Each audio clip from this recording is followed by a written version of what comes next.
Kita ulang kembali sejumlah berita pilihan dari Bali.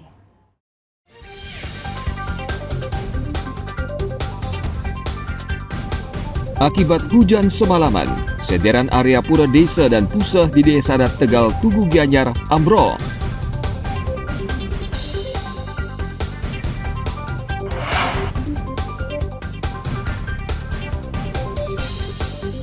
Pelabuhan Perikanan Nusantara Pengambengan Jembrana akan diperluas dan bertaraf internasional. Aktivitas perikanan rakyat di Pelabuhan Benoa dipindahkan ke Pelabuhan Pengambengan.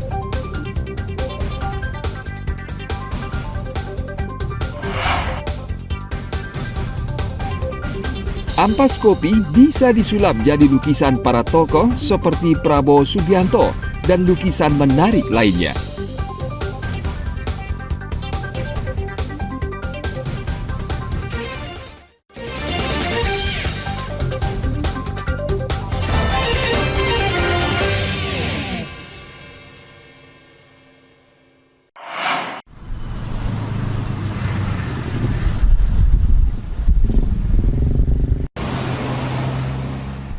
Pemerintah akan memperbesar Pelabuhan Perikanan Nusantara Pengambengan Jembrana menjadi pelabuhan ikan bertaraf internasional.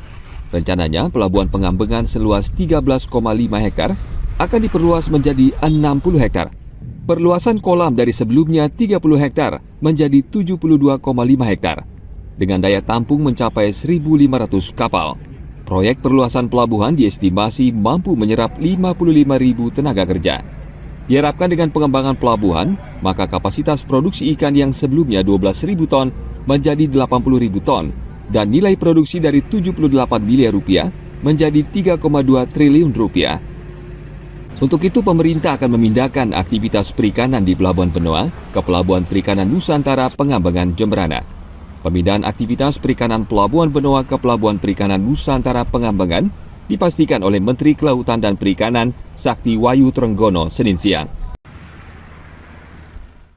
Pelabuhan Benoa akan kita geser nanti ke Pengambengan. Mudah-mudahan tahun ini sudah kita mulai konstruksi, tapi sementara belum konstruksi, Benoa masih diperbolehkan. Tapi nanti setelah konstruksi di Pengambengan menjadi pelabuhan yang modern dan lebih bersih, lebih bagus, maka seluruh aktivitas perikanan yang ada di Benoa akan bergeser. Di Benoa itu hanya cumi sama tuna, ya nanti akan geser ke sana dan kita sudah bicara dengan asosiasi tuna juga yang dari Bali. Gitu. Selama ini selain sebagai pelabuhan ikan, Pelabuhan Benoa juga melayani aktivitas penyeberangan warga dan wisata, diantaranya kapal penumpang dan kapal pesiar. Pelaksanaan pengembangan Pelabuhan Pengambengan bertaraf internasional akan dimulai pada pertengahan tahun 2023 dengan menelan biaya 900 miliar rupiah. Rencananya dana diperoleh dari pinjaman luar negeri. Tim Liputan melaporkan dari Kota Denpasar.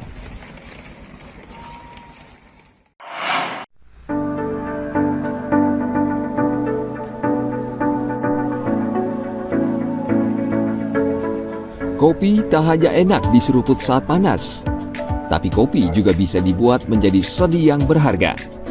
Putu Arimbawa, warga dari Kelurahan Banjar Jawa Buleleng, Bali, memiliki ide kreatif dengan menggunakan ampas kopi untuk melukis di atas kanvas.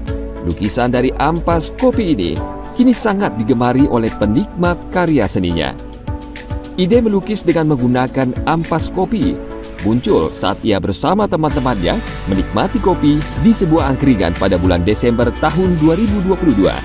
Lalu muncullah ide untuk menggunakan sisa ampas kopi sebagai media lukisan. Selama 2 bulan terakhir, ia akhirnya memberanikan diri membuat lukisan dari ampas kopi.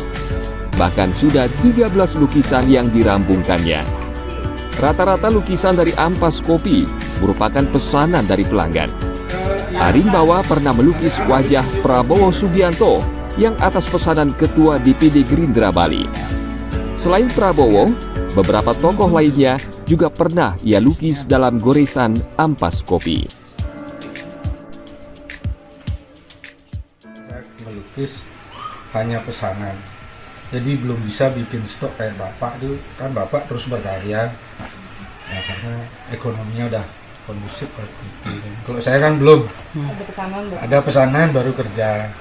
Kadang-kadang kanvas belum ada pesanan paksa ya beli kanvas dulu. Jadi belum ada stok.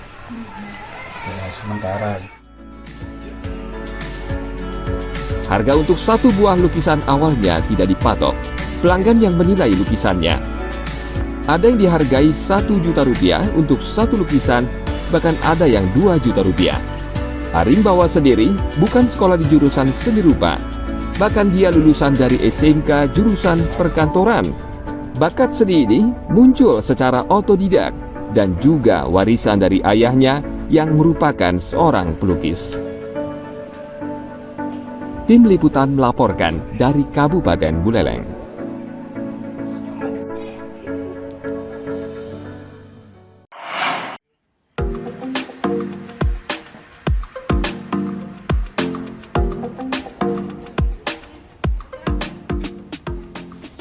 Bagi Anda pencinta makanan laut, kerang sudah pasti jadi salah satu makanan laut yang tidak boleh dilewatkan.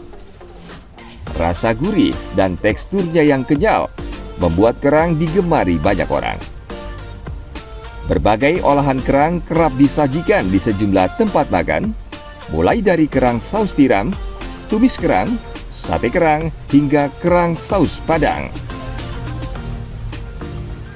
Ingin tampil beda, sebuah warung makan di kawasan Hutan Bakau, Desa Tuban, Badung, berinovasi dengan menyajikan menu kerang sambal cobek odor. Sebelum dimasak, bagian cangkang dan daging kerang dibersihkan dan selanjutnya dipisahkan. Cangkang kerang kemudian direbus selama beberapa menit menggunakan air mendidih. Sambil menunggu didinginkan, kini saatnya menyiapkan sambal cobek odor yang diracik dengan resep rahasia. Sebelum sambal odor digoreng di atas cobek dari tanah liat, masukkan terlebih dahulu irisan cabai rawit untuk digoreng selama beberapa menit. Kemudian masukkan sambal odor dengan api kompor yang besar, sehingga aroma khas sambal semakin terasa saat dimasak. Kerang maupun ikan laut lainnya kemudian dimasukkan ke dalam cobek hingga menyatu dengan sambal. Jangan lupa tambahkan juga tahu, tempe, ikan asin, serta lalapan. Menu kerang sambal cobek odor paling enak disajikan saat habis dimasak, sehingga sensasi pedas maksimal bisa terasa. Kerasa, rempah-rempahnya kerasa dan pedesnya juga top dan bikin bener-bener lidah itu kayak kebakar tapi tetap enak gitu buat dimakan dan dinikmati baik sendiri maupun sama teman-teman yang saya ajak ke sini sendiri. Ya. Kalau untuk kerang ini sudah pernah belum menemui kerang cobek ini di tempat yang lain? Untuk kerang cobek kebetulan belum pernah ya, selama saya di Bali ini belum pernah ada cobek dengan lauknya kerang ataupun seafood. Jadi ini pertama kali saya temukan di sini dan pertama kali juga saya coba dan enak sekali. Ada yang ayam, jual ayam, cobek, bebek. Nah, Tiang ini mau mencoba inovasi baru buat menjual yang seafood seperti udang, kerang, dan juga lainnya. Soalnya juga belum di beberapa tempat masih belum ada yang menjual cobek itu dengan seafood. Apa karena letak restoran ini dekat dengan ya juga pantai juga menyebabkan? Dia juga gampang juga mencari seafood ini dekat pantai. Jadinya coba inovasi baru menjual cobek ini dengan seafood. Ada berapa jenis sambal ini yang ditawarkan ini untuk konsumen? Sambal cobek odor ini ada 3 jenis, yaitu yang pertama itu sambal gami itu tidak pedas. Buat yang hijau itu setengah pedas, dan juga yang terakhir sambal odor. Harga satu porsi kerang sambal cobek odor cukup terjangkau, yakni Rp25.000, lengkap dengan nasi dan es teh. Selain kerang, pengunjung juga bisa memesan berbagai menu lainnya, mulai dari udang, cumi, hingga berbagai macam ikan laut yang dicampur dengan sambal cobek odor. Harganya pun bervariasi, mulai dari Rp30.000 hingga Rp40.000. Bagi Anda yang kurang menyukai makanan pedas, juga ditawarkan alternatif sambal lainnya, yaitu sambal gami dan sambal hijau yang level pedasnya di bawah sambal cobek odor. Tim Liputan melaporkan dari Badung. Informasi tadi mengakhiri jumpa kita pagi ini. Atas nama rekan yang bertugas, saya Dana Paramita mengucapkan terima kasih atas kebersamaan Anda.